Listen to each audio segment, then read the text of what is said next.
Kita niya, madam mo eh. Opo. Ako na bahala magdala. Nagdala yung 4 na sako. Bago, sako 4 na sako lang. Mamaya tumawag sa akin. Opo. Magdala ka ng sako. Sabi ko, bakit kala ko sagot mo ng sako? Naku, nagtaka siya.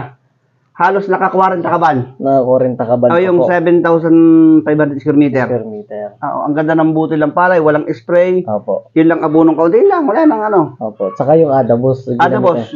Yun sir, yung unang-unang avail nyo po sa amin ng Adabus. Isang bote lang po yun, ano? Isang bote lang. Ang in-expect nyo po talaga, wala nang aanihin. Wala na. Kasi Dahil sabi nyo po, mag-spray na kayo ng glyphosate eh. Oo. So, yun nga po, yun yung nakakatuwa doon kasi nga, 4 na sako sir yung inihanda. Nung mag-harvester. Mag-harvest. Pero nung ini-harvest na, Naka-40. aba, pero may night times 10 pa po, ano? Oo, yan. Mga taganam ko, mag-harvest sa akin eh. Ayun. So, pagkatapos po nun, nag-avail po ulit kayo ng Adabus sa amin isa. Bumili ulit ako ng isa. Opo. Ginamit ko naman doon sa aking isa doon sa may malapit sa sapa. Opo.